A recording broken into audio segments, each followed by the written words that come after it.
Welcome, geeks and nerds, girls and boys, to a brand new edition of Geek to Me Radio. Tonight, we've got author, PR coach, marketing strategist Lilian Sue on, talking about a crowdfunding campaign for a brand new publicity book. After that, we're talking books still with New York Times bestselling author Brad Meltzer. Plus, Susan Eisenberg joins us to discuss his book, I Am Wonder Woman. All that and more. Stand by. We're talking TV, comics and movies, and video games. And if you don't know Star Trek from Star Wars, we'll try to explain. There are 12 doctors for Hogwarts houses, one ring rules them all. To be the greatest Pokemon master, you must catch them all. You must catch them all. Try to catch them all. Gotta catch them all. Gotta catch them all. And if you're driving around the greater St. Louis area tonight listening to us on the Big 550 KTRS, hello to all of you out there. Hopefully you're driving safe in some of this crazy weather we're having. You know, the pop-up rainstorms followed by sunshine. It looks like it was clouding up again there. Who knows what's going on in your area? Stay safe out there, St. Louis. If you're hearing us after the fact in the podcast form, thank you for finding us there and listening. And hopefully you've left us a nice 5-star review by this time. And of course, if you're watching us on Facebook and YouTube and listening live there via one of the apps or the KTRS app, thank you to all of you who tune in each week. We're very glad to have you along for the ride on Geek Me Radio. I'm your host, James Enstall, and my first guest is a Twitter friend. She's a PR strategist, a public speaker, an author. She's a little bit of everything, and right now there's a new crowdfunder that she's got going for a book, The Powerful Publicity Prescription, which you can back, and we'll talk more about that too. Lilian Sue, how are you? Doing well, thanks, James. Thanks for having me. Of course. Always glad to talk to you. You've got such great insights because I know you and I have talked before about, hey, what am I doing wrong in my marketing thing for the radio show? And you say everything, so I start from scratch. But the insights you've got, it's interesting. Talk a little bit about how you got into the field of PR and marketing. Well, I started on the social media side, actually, and writing copy. So doing websites. Oh. Doing print collateral and that kind of stuff. And I actually got into PR because I had a lot of folks asking me if that's something I did. So I thought, hey, why not try it, see if I like it, see how I can help people. So I started working in PR at first for a bunch of agencies that had offices in New York and LA. And then I branched off and started doing it myself for a lot of fantastic creative people. We're talking indie filmmakers and television shows, authors, and I really love what it is that I do. That's a big component, obviously, loving what you do. Otherwise, why are you doing it? Exactly. And our friends from Scene and Nerd Podcast just came into the chats and said, hello, James and Lilian. So hello to you at Scene and Nerd Podcast, all the folks over there. That's another great show if you're listening right now and you get a chance to check it out, Scene and Nerd Podcast. We appreciate them tuning in tonight. You talked about the social media aspect of it. When you got into PR, was social media already a big thing, or was that something that came into play after you were kind of already in the field? It was big and getting bigger. One thing I've noticed in all my years of doing this is that they really do work hand in hand. Because I'll tell you, James, I work with and I talk to a lot of authors, graphic novelists, and creative entrepreneurs on a daily basis. And they say to me that they have a really, really tough time doing two things. Number one, coming up with good content for social media because they always feel like they don't know what to say. So that's a big thing. Number two, staying consistent on social media because a lot of the industry tells them, hey, you have to be on 7 days a week, several times a day in order to make an impact. And what they don't realize is that PR, public relations, when you get an interview like we're doing right now, that is fantastic, high-quality content that you can use as part of your social media strategy. And guess what? You don't have to come up with it on your own. Right. You have a podcaster, a blogger, a reviewer, somebody that's helping you create that content. And when you share it on Twitter, on Instagram, wherever you are on social media, TikTok, what it's telling your audience is, hey, I should really check this interview or this chat or this event out because this novelist, this creator actually has other people supporting them. So that builds clout for you. That builds your reputation, and that gets more people tuning in because they know that this podcast that they love is supporting you. Yeah, and I think that with the abundance of podcasts out there, and there's something, it would seem like it would fit just about every niche. Like there's stuff out there for, like in your case, there's realms of PR and marketing. There's podcasts out there for, different shows and films, which obviously then actors and directors like to get on to promote their things like that. Another one of our friends, the Nostalgic Pod Blast from Atlanta, just chimed in and said hello as well. He's listening from Atlanta, and he just asked about the publicizing for people like movies and films if there's a SAG-AFTRA strike on. If I'm not mistaken, Lilian, it's just that they can't talk about current projects. They can talk about legacy projects, so if they still wanted to do some stuff, correct? Or is that strike by strike basis, agency by agency, union by union basis? As far as I know, they're still able to talk about legacy projects, and certainly because I work with a lot of indie folks that aren't always unionized. Yeah, sure. They do have the freedom to talk about their current and future projects and everything. And to your point about finding podcasts and other shows out there, there's so many podcasts and YouTube shows and radio shows just like yours that really support just about anything. Mental health, entrepreneurship, and the stuff that we love in regards to comic books and graphic novels, movies and TV shows and everything. So it really is, when you're looking to get on something, and actually I believe there's somebody that we know in one of our mutual chats there who's actually documenting his journey in writing a comic book. Like I told him, there are a ton of outlets out there that would love to support you and hear your story.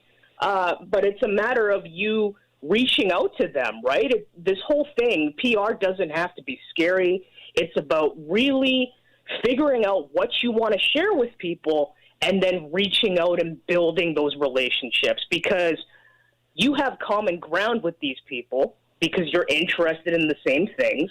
And on top of that, they're always looking for content. Right. Podcasters are always looking for guests, and they're always looking for great stories to share with their audiences. So don't be afraid to sit down, dig into a little bit on who's out there, and then reach out. So it's interesting because I feel like if you're doing press for a movie, or you're an actor or a director, that's a little more flashy than for, say, if me, let's say I'm wanting to do PR and I'm wanting to promote a radio show or something. Well, that's kind of an odder thing. It might not be as sexy to promote as a film or a movie, or even in some cases like a book if you're a writer. So with that, I think that's kind of, you have to craft the PR around the project, I'm assuming, yes? Yes, you have to take different angles on why the project matters. Like, ultimately, when you are reaching out to these folks for an opportunity to get interviewed or be a part of their event, whatever the end goal is, you have to tell them why your project matters, right? Because the other part of it is that there's so many of them out there. People are busy. You want to make sure that you're getting in front of the right audiences. So it's not the spaghetti approach where you chuck it at the wall and you see what sticks. Right. What you're doing is actually doing the research to figure out, okay, like if I am a graphic novelist and I write, stuff that's similar to Image Comics or Valiant and things like that, where are the people that read stuff like that? Where are the podcasts they listen to, right? Those are the places you want to hit and you want to hit first. And it's really important to tell them what makes your project unique. So dig a little bit and make sure that you are positioning yourself as the creator and positioning the project the right way. Because you're right, in a lot of ways, film and TV can be flashier because you have a lot more videos, visual mediums, and things like that to play with than maybe you would with a book. But it comes down to always how you position your story. And the crowdfunding idea that you've got now for this one, if I make sure I got this right, the Powerful Publicity Prescription, which I love alliteration, so I'm already a fan of the title. With this book, talk a little bit about the book itself and then the crowdfunding campaign. Sure. I decided to write this book because I had authors and other creatives in my network saying, you know, it'd be awesome if I wrote a book because they have something to always reference back to. Because on social media, they're just getting bits and pieces of actionable tips from me. They're not getting the entire picture of what PR is, why it's powerful, and how to make it work for them. So in this book, I start off with basically historical context on why PR is powerful. I go into why you should consider incorporating it into your marketing mix. And I talk about the importance of how to position your story the right way, how to brainstorm your goals for a campaign, how to get the right mindset for a campaign so that you're not going into it thinking that if you have no media experience, you can land on Jimmy Fallon or Kimmel right away. Right. You know, and I go into how to build a strategy step by step, everything from what's a media kit and this is what you need in it, all the way to, okay, now you've gotten an interview and it's gone live. How are we going to share it to keep the momentum up? And the reason why I decided to run the crowdfunding campaign isn't just to help me finish the book and get it published, you know, with the editing and the cover design and everything. I'm also doing a workbook and a glossary that'll go along with the book. It's also my goal to donate books to nonprofits that need help. Oh, very nice. Because so many of them don't have the resources to hire somebody to do it for them, right? Yeah. Another thing I'm doing is I want to start a monthly membership club, and I'm giving away a few scholarships for some lucky entrepreneurs to join my monthly membership club to get some personalized coaching on how to make all of this work. And right now, I just announced an exclusive bonus this weekend where anybody who donates $25 or spends $25 on a perk or more can get exclusive templates for free. So what I'm doing in all this is that I'm not just giving the book or having a pre-order campaign for the book. I want to be able to give everybody who backs this campaign not the book plus actionable workbooks and templates and things like that they can take what they've learned from reading the book and actually put it into action. And I decided to write this for the authors, the graphic novelists, the creative folks that even you and I know, because I'm tired of the entrepreneurs and the small businesses getting left behind. Like, this is the book that really addresses how to make PR work for them. And that was going to be my next question, which you've kind of addressed now. I was going to say, who would this be good for? Because obviously there's different PR for different business types. If you're a chemical company and you're doing food additives, it's a different PR campaign than you would run for, as you said, a graphic novelist. So ideally, I would think from what you've described, this would be a book that's good for anybody who works in PR, period. But are you saying it's specifically geared for smaller business types, graphic novelists, writers, authors, or is it, people who are currently in the field can also use it for larger companies? It's specifically geared towards the entrepreneurs, the smaller brands, and the solopreneurs. So, like, you and I know graphic novelists we know other podcasters, authors, indie filmmakers, smaller startup kind of businesses, and this book is geared towards them because there isn't anything that's specifically geared towards them. A lot of times, in my experience from the clients that I've had and the people that I talk to on a daily basis, they have to kind of piecemeal everything together because there isn't a resource that they can go to that's going to help them learn how to build a PR campaign. So with this book, this book is definitely geared towards your authors, your filmmakers, your graphic novelists, your smaller businesses, your tech startups, that kind of thing. All the folks who can't necessarily afford to hire a big firm to come in and do a campaign for them for 30, 40 grand. Right. This is the book that they can use to help them gain the confidence to learn how to make it work for themselves. And if you're just now tuning into the show, we're talking with PR coach, author, public strategist Lilian Sue about her crowdfunder for the powerful Publicity Prescription. So I'm more familiar with Kickstarters. I feel like 99% of the people we've had on the show have been Kickstarter campaigns. I know there's also Indiegogo and there's Crowdfundr. For someone like me, I'm just, I run the radio show. Joey V, my executive producer, sits across from me. He does 90% of the work, all the heavy lifting. If I bought this book for him, it would be something that would help us out as a show in general. But I'm curious, with the crowdfunder, is it an all or nothing? Like it has to be fully funded or nothing happens? Or is it different from Indiegogo? How does the crowdfunder work for this particular project you've got? Well, the crowdfunder that I have set up, and the platform gives you this option, is basically whatever I get, I keep it all. Okay. So no matter what, I will be moving forward with publishing the book and getting the workbook and the glossary out there. And the intention is to also keep it running so that I can make enough of an impact and reach enough people, enough of the authors, the graphic novelists, the filmmakers, who I think really do need this book.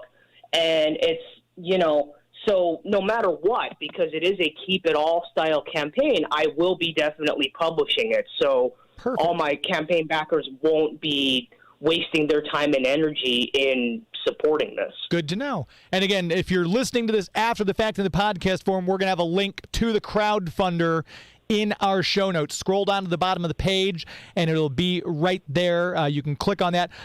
We've just got a couple, probably 30 seconds left or so. How soon does the campaign end? Right now, it ends at the end of July, but I am also looking to extend it. Okay, good. So for any folks that, are thinking about it, that, might maybe not have the funds right now, I'm looking to extend it as well. So, sign up for updates, subscribe, and, keep an eye out for that.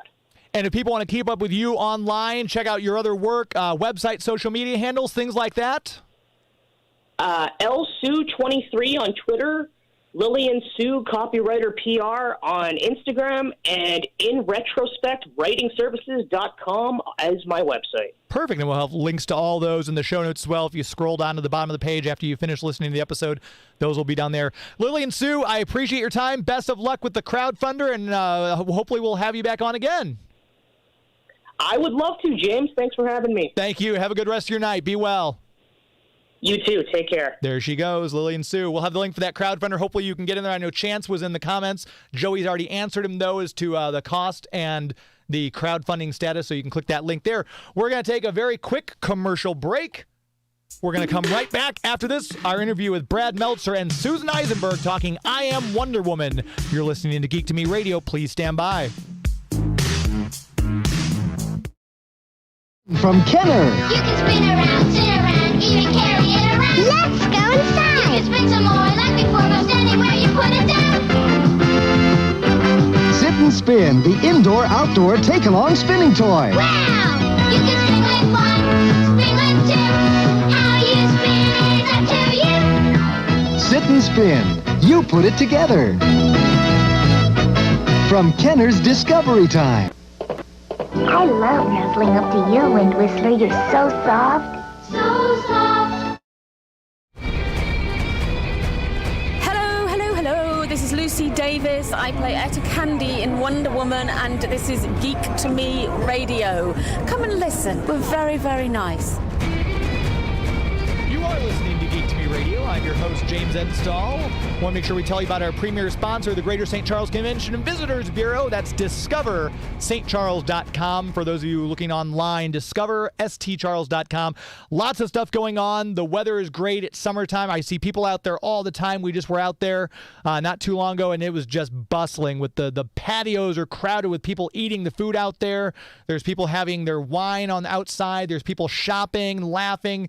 Just a great time. If you've not been out there lately, make sure you go check it out. Festival season is coming up very quick. There's always something going on. There's a new restaurant opening up, a new store you may not have seen, and it's always a good time to visit St. Charles. Whether you're from out of town or close by, make sure you start your trip at the website, discoverstcharles.com. That's discoverstcharles.com. As we always say, it's an historically good time. Going to roll right into my interview with Brad Meltzer, helped out by Susan Eisenberg. Here we go.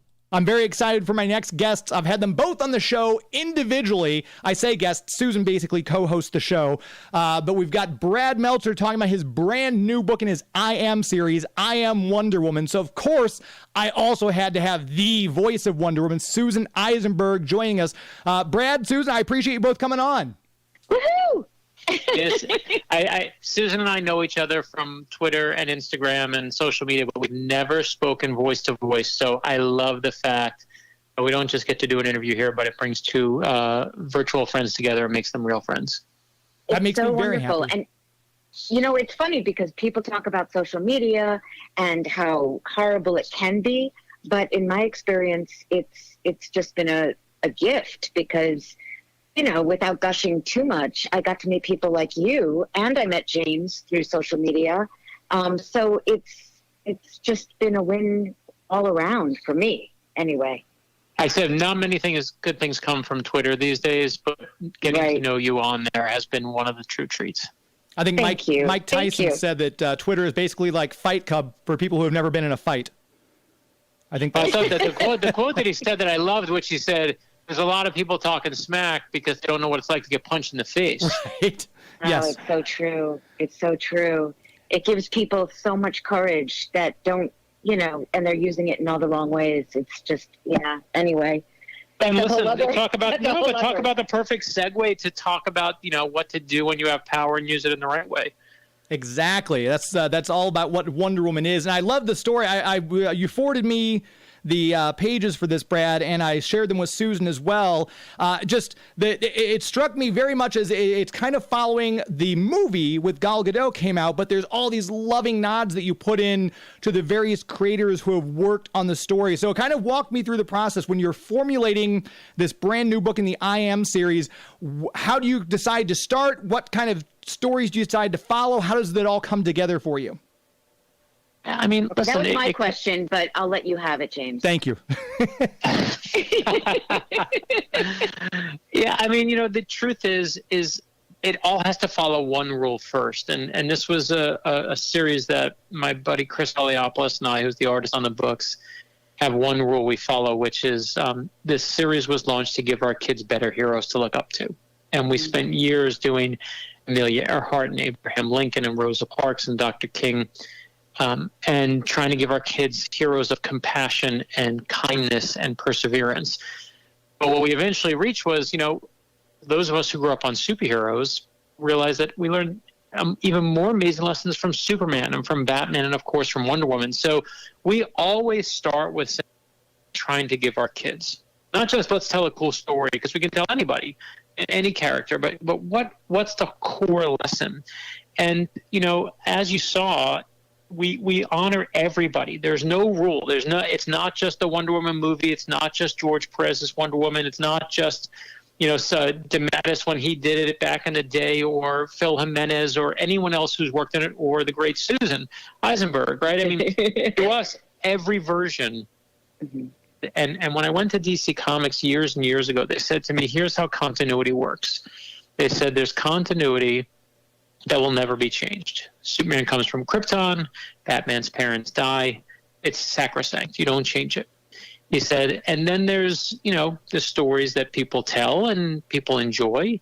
And he's like, and, we like that continuity. He says, but then there's just stories that nobody likes and they're bad. And we ignore the ones that are bad. And I remember going like, is that right? Is that true? Is that how we do it? And I actually am not sure that's right. I think what is more correct is comic books are a quilt that gets knit over time. And the best stuff gets used everywhere. So Superman doesn't fly in the comic books. He flies on the radio show. And then they're like, that's a really good idea. We should have him fly. And so flying becomes Superman. And to me, it's the same thing you see with Wonder Woman. There were things that were done beautifully on the cartoon show, beautifully in the movie that became part of the comics. And that's what we do the same. So we literally I went through every Wonder Woman version I could find, even to my favorite Linda Carter, and started from there and said, what's the best version? And luckily, we've got the best version on with us, Susan Eisenberg. Just my opinion, but I'm gonna. Nice work, James. When you were reading this, Susan, did you have any thoughts as someone who's embodied the spirit of Diana? Do you have any thoughts or any things that you were kind of like wondering for Brad? Well, it's funny because as I was reading it, I heard my voice. As did I. By the way, you have to do, Susan, you have to do a story time with me for this one. Yes. Oh, I would love to. We have to do that together. I would love to. It always gives me a thrill when I see different iterations of the character. So if she's drawn differently, and if she, she's a child in this. So it's thrilling to see her in that iteration, because I'm used to seeing her and voicing her as a woman, a young woman, but a woman. And so going back to her origin it's just, this is what I came away with. I just thought the whole experience was delightful. It just felt delightful reading every piece of it and seeing her and having her explain who she is to me. Frankly, it was just, it was a joy. I loved it. I just loved it. And I was going to ask, like, how do you decide? What James asked in the beginning. How do you decide what you put in there and what you don't put in there? Because it's such a rich body and to choose from, and how do you edit it? Because that's the right question. I mean, for me, it's so interesting. Superman, everyone can kind of tell you what the Superman origin is in the best version. And everyone can, in Batman too, everyone knows, he's the parents a gun down the alley. There's some pearls from the mom's, necklace. Like, Wonder Woman is actually oddly much more difficult. I actually think she's the hardest of the three. Not the hardest, to write, but there's just so many different versions. There's versions where she's carved from clay. There's versions where she's the daughter of a god. There's versions where, and all of those are fine and good, and everyone has their different version that they love, depending on which one they were exposed to when they were 13, right? Because that's what we always love the most. Mm-hmm. But what I had to figure out, and I have to admit, I did have to figure it out for myself. I love Wonder Woman, and I'll tell you how important this book was for a moment.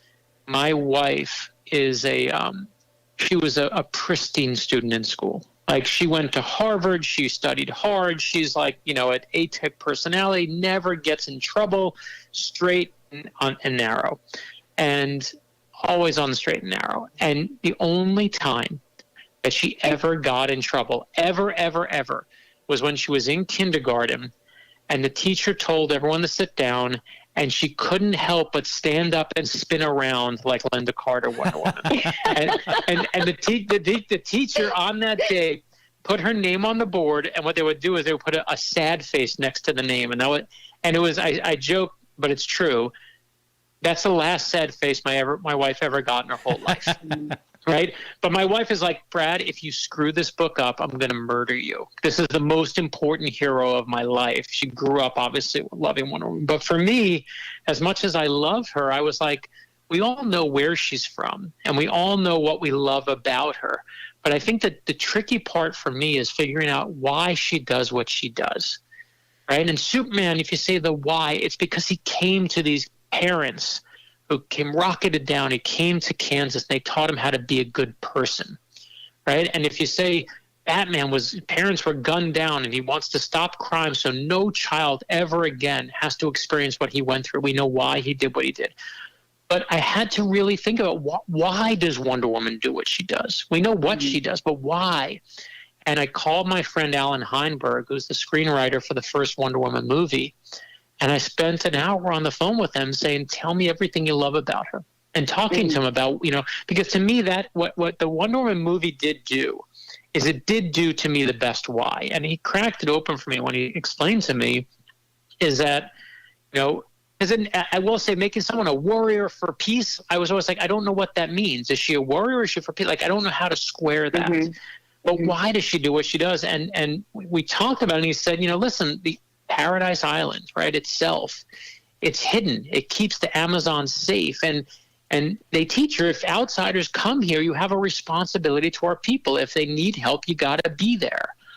And the key moment is, of course, when Steve Trevor crashes there, is Wonder Woman's moment to say, I can help. I can do this. And why? What's her why? Because I have to. We have to have a responsibility to each other. We have to. That's what she's taught her whole life. That's what the Amazons are there for, is to protect this island, protect each other. And it's her mother saying, you can't, Diana. And we all know that moment when you say to your parents, I don't care what you want me to be, I have to be who I am. And that was the core of Wonder Woman to me, because that's the core of compassion. That's her center. And if Superman is, if Batman is justice and Superman, is you call him the truth, call him whatever you want, but compassion is what Wonder Woman's for. Alan and I were talking, I was like, oh, that's what you did. That's it. And we built from there. And then, of course, all the pieces clearly fell into place for us. And it's interesting, the point you bring up about a warrior for peace. As soon as you said that, Susan, my mind went to the episode of Justice League Unlimited, Hawk and Dove, where it's Wonder Woman and Hawk and Dove, and they're fighting the Destroyer. That the big, it's powered by hate. Diana's the one who figured out, and she's literally caught between these two superheroes. One who's all about punch them in the face as hard as you can. The other way is trying to find a way to be peaceful. And it's such a great episode, and it just encapsulates. Let me try that again. Encapsulates so beautifully what Brad just said about Wonder Woman to me.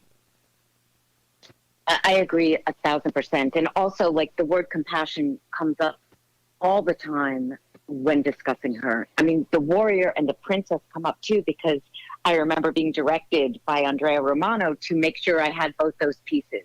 That, and I've said this many times on your show, James, that it was always about remembering she was a warrior, but also always remembering she was a princess as well.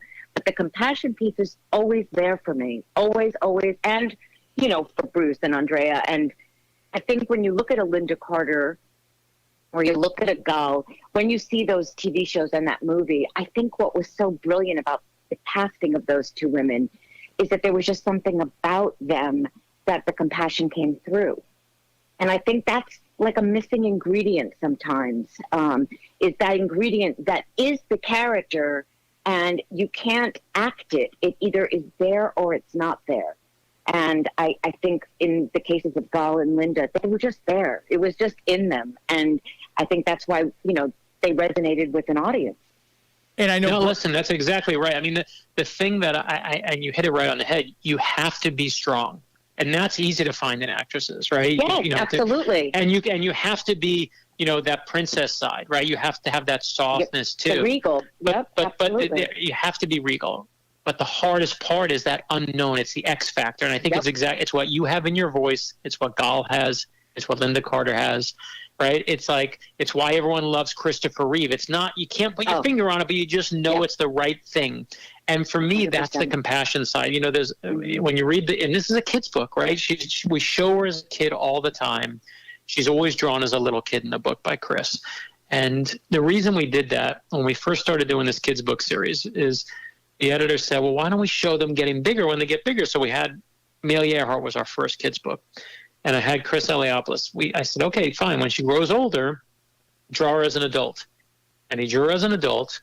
And every kid who read the book was bored because they saw some old woman, And I said, what if we draw him as a kid the entire time? And then the message is to every kid, boy and girl reading this, is these aren't the stories of famous people. This is you. You're capable of this. We're all capable of this in our very best days. Yeah.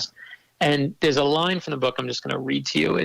It sums it up for me. This is right after, Steve Trevor comes. I actually changed it. I put him back in World War II because I like World War II origins from the comics. Me too. I love it. And Steve Trevor comes and lands, and he basically says, I got to fight, the Nazis here. They're going to, their cruelty's unmatched. They're going to kill thousands of people. And she's like, thousands of people. And it says this. It says, my mother thought I was different from my fellow Amazons, that I was filled with too much compassion, concern when others were suffering. That's not a weakness, it's a strength. And then she says to her mom, what was it you once told me, Mother? That I had a responsibility. If they need help, you need to be there. Surely you meant all people. And then it says, it was the first time I saw my mother speechless. And she says, you are everything I could ask for, my daughter. And that was the page that I was like, I finally feel like I can find that part of Wonder Woman that we all know is there, but for a little kid, you have to point out for them. And I want my daughter to know, and I want my sons to know, if someone needs help, you go help them. And now that you've said that too, I think we need an I Am the Doctor book featuring, Doctor Who. So I don't know if you can work with the BBC on that.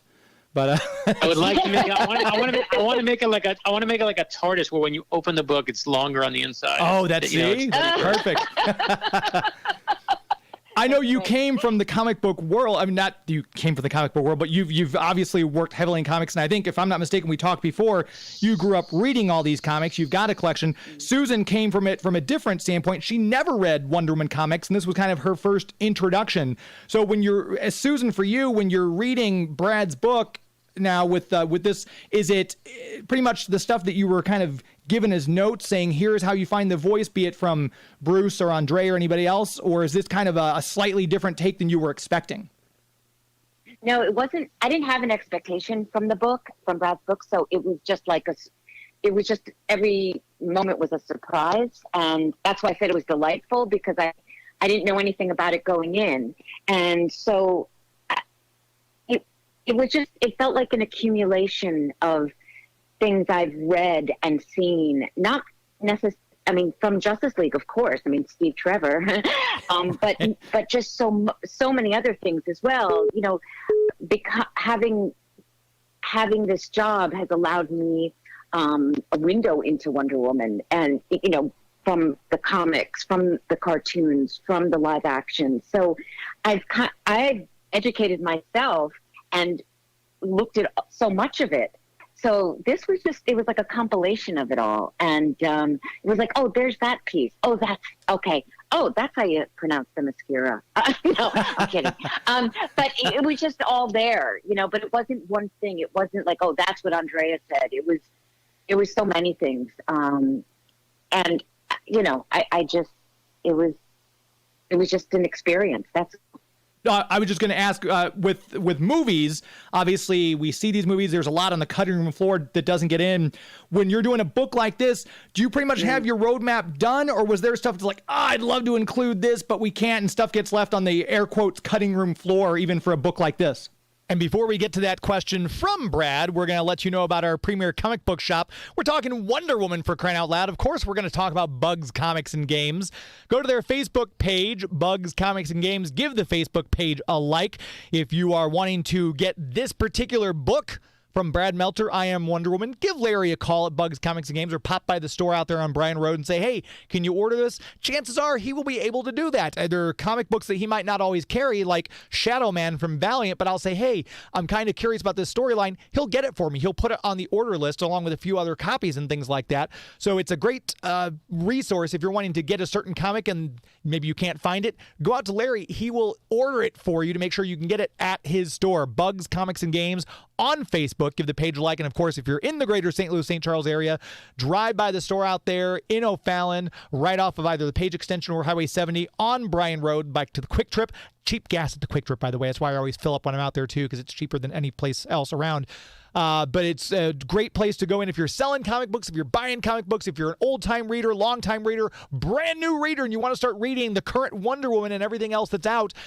Check it with Larry. Ask him what's out there. Ask him what you want based on your predilections for I like superheroes, I like independent comics.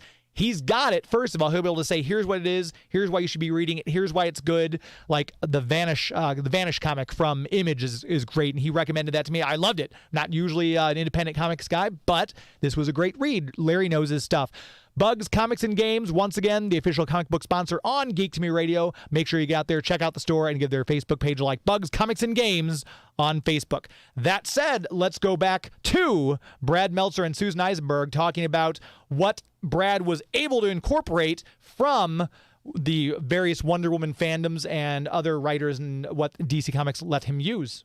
Oh, it always gets left on the cutting room floor, especially when it comes to comics for me. I mean, I would love to do an entire Justice League from the cartoon series, which is the only cartoon I made my son watch. I want to do every single scene of every single thing, and I have to pick and choose. But you can see, like, I'll pull, I pull certain designs from George Perez, like Silver Swan. I'm like, I want the Perez version. I want, the Giganta one I pulled from a later one, including, even Cheetah, I was like, I'm going to pull from a middle point. Like there's no one spot. Everything has its influence, right down to, even the costume is like, there's no one era. I'm like, I want this part of this and this part of that. I'll pull Alex Ross lifting a tank, and I'll pull, Gail Simone and Colleen Doran's great moment from another comic when the Wonder Woman gives that little girl a hug is just one of my favorite pages ever drawn about Wonder Woman that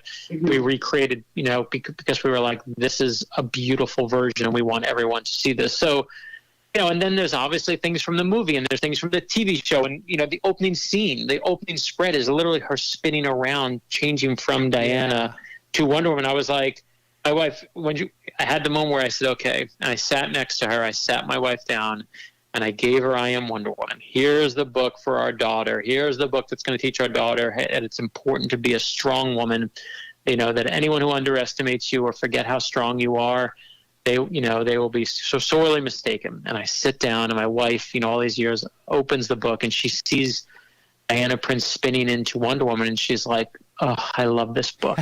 Right? So it's all those things. It's all the things we love, and you got to kind of put them all together. It sounds like when I read it, Go ahead, I felt like it was a series. Like I kept just waiting. Okay, when's the next installment? Like when am I going to be emailed the next installment? Because it just had that feel to me. Like I could have kept reading. That, No, listen, that's the goal, right? The goal is this is a beginning. This is, we do these books so they're. Everyone, I know my kids were little and now they're bigger, but how do I introduce Batman? How do I introduce Wonder Woman? How do I introduce Superman when they're really little? Comics are too intense for them to read. They're just, I didn't have anything, especially for Wonder Woman. I know there's lots of little kid stuff for you can do for Batman and some of the cartoons, of course. But I was like, but for a book, I'm like, what am I can't do like, a rape scene from Paradise Island. Like I can't do this version. I can do, and the idea is that this is chapter 1. This is where you fall in love with the character and say, this is who it is. And most important, it's just laying out what her powers are, where they come from, like what they all mean. She has the I was like, I want her to have the invisible jet. I want her to. That. I love right. That. I was like, my wife was like, you better have the invisible jet. I'm like, I know. I thought the same thing. I'm like, there's something right.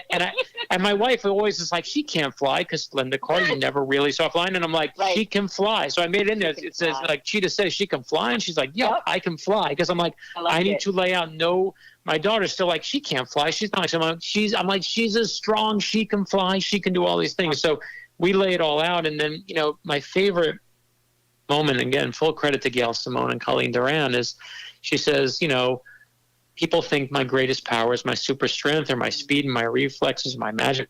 So my best powers are my compassion. And it's this little moment. And I just loved it. I loved it when it first ran.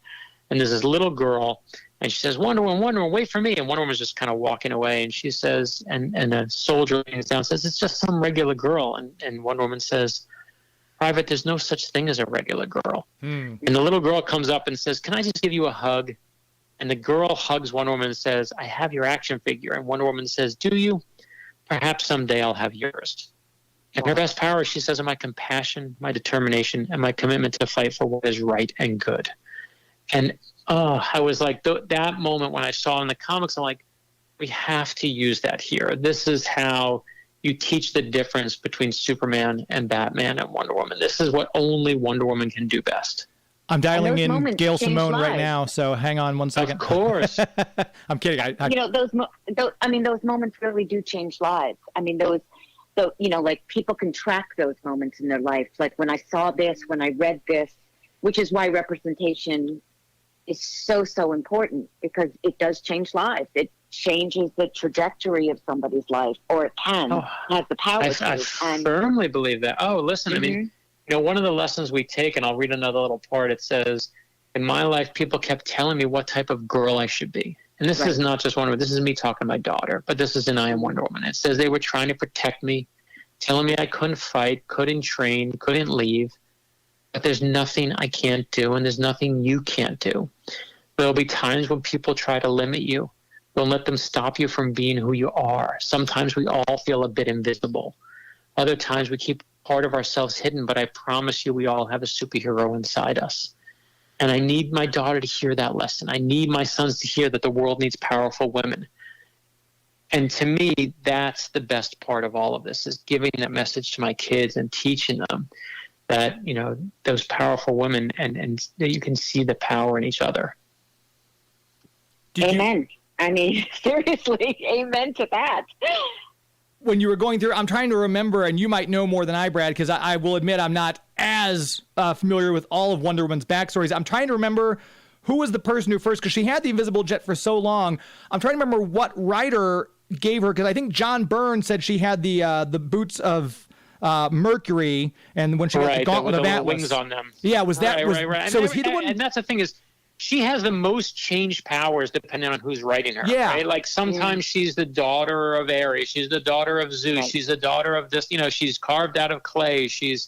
There is a Diana Troy. I mean, there is a Donna Troy. There's no Donna Troy. There's, right. Is there Mindy Mayer? Is there not Mindy? Like, I was like, and Alan Heinberg, who's, again, the screenwriter from the movie, I sent him the early version of the book to proof for me, because I was like, I'd love people to, who do this, to read it, who really know it at this level. And he's like, oh, you hid that in there. I'm like, you found that, didn't you? And you can see, Susan, I hope you see, all the people, like, obviously we put everybody in those final pages. We put Linda Carter there. We put Gal there. We got you there. We got everybody there, even down to Kathy Lee Crosby. And, we just were like, even down to the Super Friends version.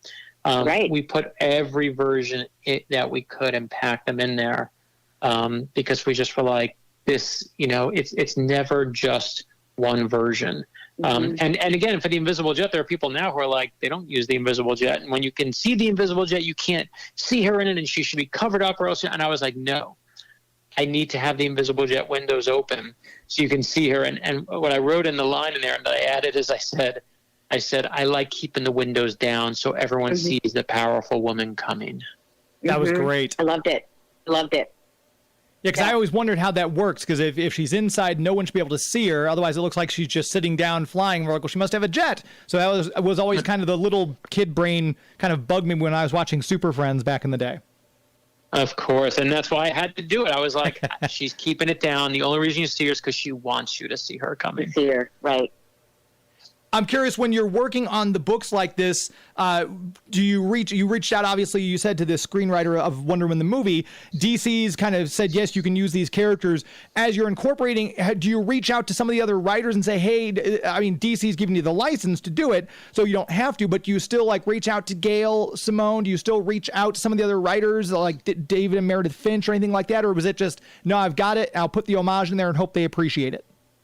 I usually truly put the homage in for everyone. I happen to be friends with Alan, so it was just an easy reach. Jeff Loeb, who wrote Superman for All Seasons, which is one of my favorite takes on early Clark Kent, is just a good friend. So I sent him and said, hey, take a look. But usually it's really just more to say, catch anything that I missed, because I'm so nerdy. I don't think I missed anything, but I'm so nerdy. I don't want to miss anything. So tell me what I missed. And I'm sure, this will get, And there are different versions of Amazons, and there's Amazons who used to be white who are now black, and Etta Candy in the comic books is black, and back in World War II she's white. So we made her black in this version, but in the final scene we put both versions in because I'm like, we're not stupid, we know what we're doing, and we're going to show you. We have Steve Trevor there from World War II, and we have him there from now. Like, we wanted to show that they're all valid. There's I just despise when people say, "Oh, you did this," contradicts. None of it. If you really put it all out, none of it makes sense because it was all told 75 years ago. Right. What you have to do is just take a moment and enjoy it all. There's beauty in all those pages. There's beauty in every version, and every story may not be the best one, but every person who worked on them was trying to tell the best version they could.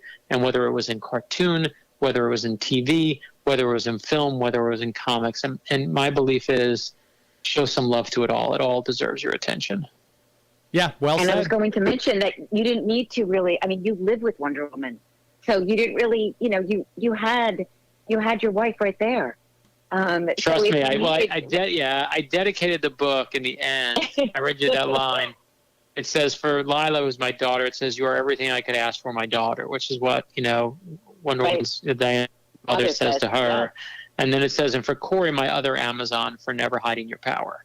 So I knew that this book was going to always be dedicated to the two of them. I'd say the toughest critic in the house right there. It's like, man, if you give her the book and she slams it shut and throws at you, okay, back to the drawing board. You have no idea how many times that has happened with my novels. It has happened so many times with my novels where she says that this one would have, and I knew. That's the thing is, when I did Superman, when we did I Am Superman and I Am Batman, she was like, "That's fine, do your thing." When I did Wonder Woman, she's like, "You messed this up and you're finished." I'm curious as to you've got all these I Am books about historical people. Like, you've done Ruth Bader Ginsburg. You've done a lot of historical people. You're doing this set of kind of fictional characters now, Batman, Superman, Wonder Woman. I'm curious, not that it matters, but sales-wise, because there's people like me who are comic book nerds. I'm going to go out and buy the book because I'm familiar with your other stuff. I know you've written comics and everything like that, and I don't necessarily have kids that I'm buying them for. It's just for me. Then there are parents who just get every book in the series. Sales-wise, did you see any uptick or anything on the Superman and Batman versus the actual historical characters? I'll tell you, they've only been out a little bit, so I'll tell you in a year when we get the full year. That's when we see it, and we have to get past like the holiday season. That's always and the back to school season. So I'll tell you that when it comes. But the truth is I think we sell I Am Superman, I Am Batman, and hopefully I Am Wonder Woman. We sell them to more adults, I think, than even kids, because the truth is, I'm not writing just for kids. This is my best version of Wonder Woman. I Am Superman is my best version of Superman. It's drawn in Chris's beautiful kind of kid-like style, but to me, I'm just doing my best Wonder Woman comic I can do. And I love the fact that, I get to put it out there, and DC lets me have, all the toys to play with. I'm like, if you're going to give me every toy, I'm going to use all the toys. Yeah. But to me, sales-wise, I know that when I go to book signings, I have far more comic book readers bringing me Superman and Batman than they are bringing me, Rosa Parks or I Am Amelia Earhart or I Am Abraham Lincoln. I could tell because they come with a stack of like Identity Crisis and Justice League and other comics I've written. And I can see that they're like, and here's my Superman and here's my Batman, and there's no kid in sight. I was a little nervous when you came here to St. Louis to do the reading for your Nazi conspiracy book, and I was a little nervous because I want him to sign this book, but then I'm also bringing along my Identity Crisis poster. I'm like, I hope he doesn't think I'm like this huge nerd having you sign this comic. But then I saw other people online had, like you said, some Green Arrow comics and things like that, so I didn't feel as bad.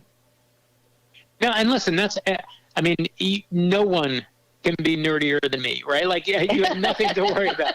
Like, I'm literally like, the reason I got hired by DC Comics all those years ago is in my very first novel, and this is almost 30 years ago now. Wow. Okay, it's almost 25 years ago. It was 1997. I basically it was a Supreme Court thriller set in the Supreme Court, and all the justices were named after the Watchmen characters. This was like pre anyone liked comics. No one thought comics was cool. No one cared. And Bob Schreck, the editor from DC Comics, for my fourth novel, he just kept seeing that I made like all the White House staff and Garrick and Scott. And he was like, did you just name all the White House staff the Justice Society of America?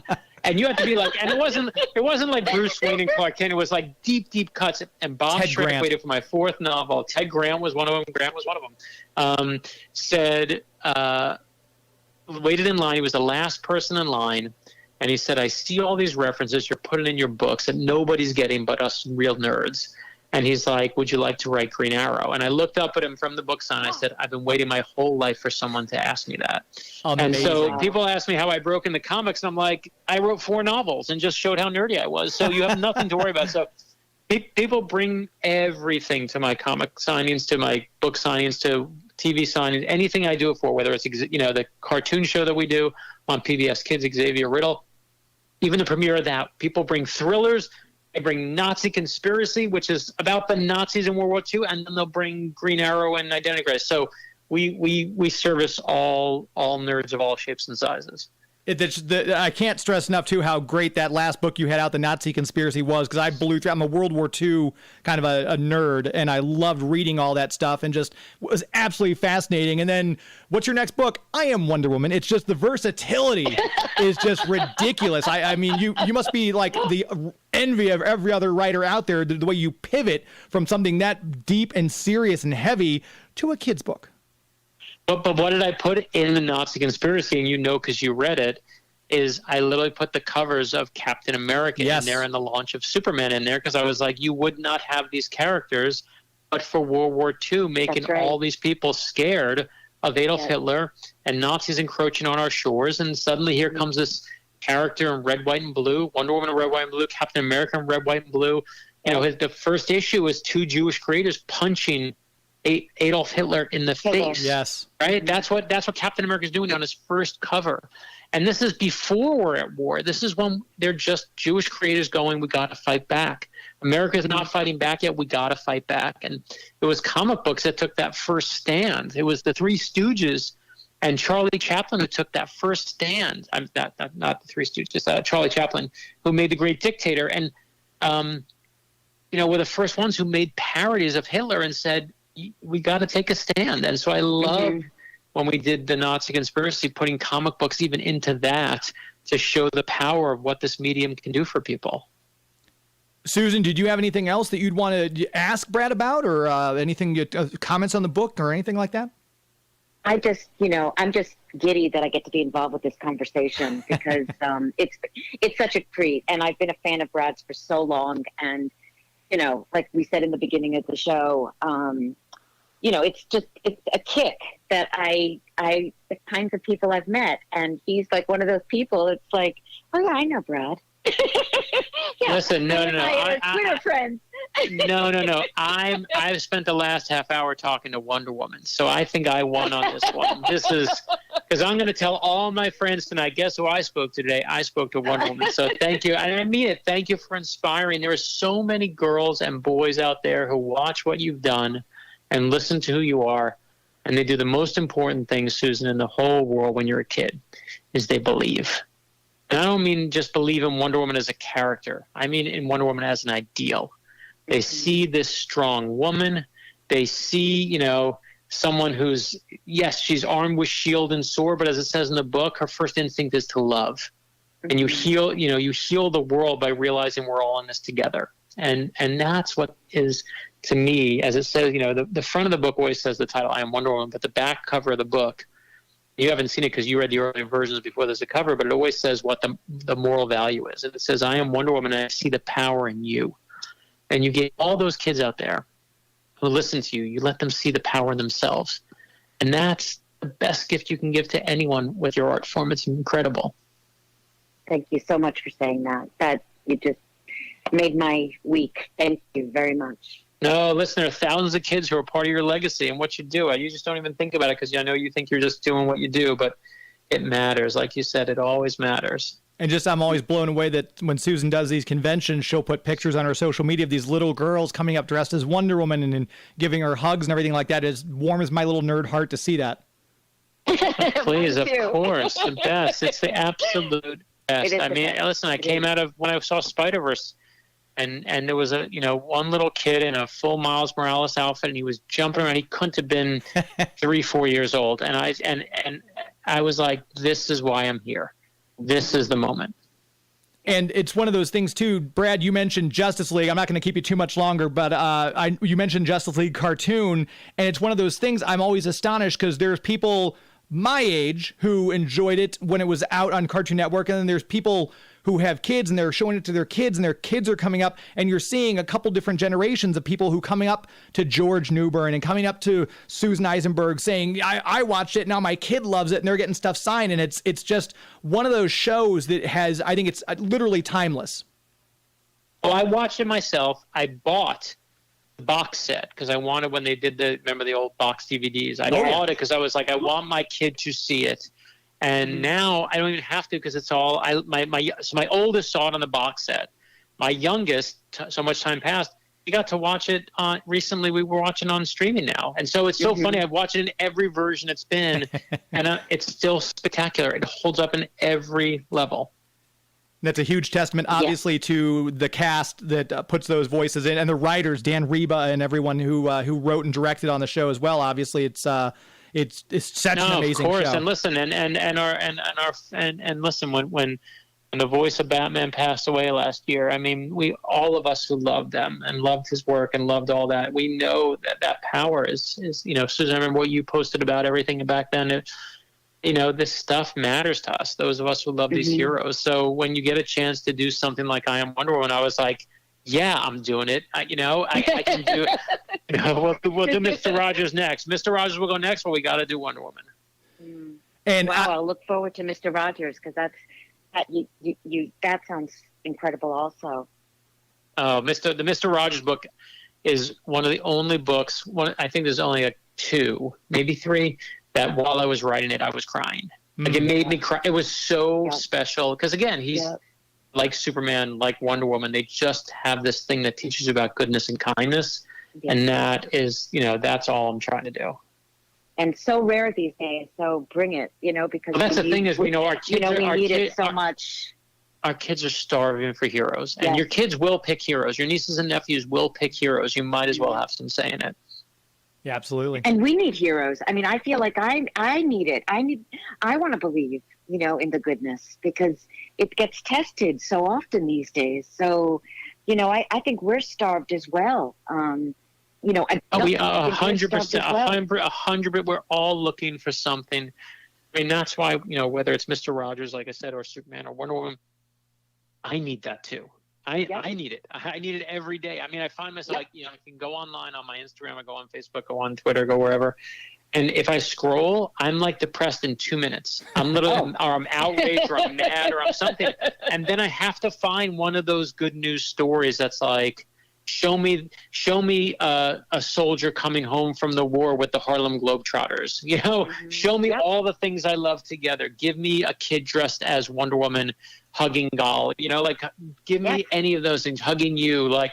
Those are the things that I need to offset what everything else is doing. That's why Susan's Twitter feed always keeps you guessing because she'll post a political thing, and then you and the next thing, puppy. So that's why Susan kind of keeps me on my toes. That's why I do it. All I'm going to say is what I love is all the politics of the Wonder Woman in the world are all spectacular, and there's no coincidence there. Yeah, well, there you go. There you go.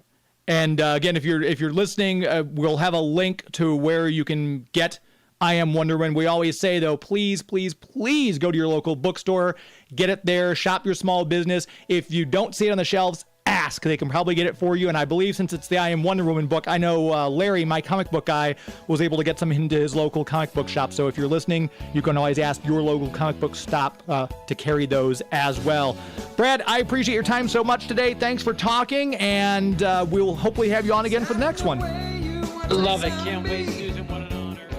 There they go, Brad and Susan. Thank you again to Lilian Sue as well. Thank you to all of you who listened. We went a little bit long tonight. Apologies to those of you who are hoping to hear ABC News. Stick around. Max on Movies is up next. Thanks, as always, to Joey V, who sits right across from me, making the show sound as good as it does. Until next week, my friends. That's our show. This is Geek to Me Radio. That's our show. This is Geek to Me Radio. Thank you, Paradise Island. Good night.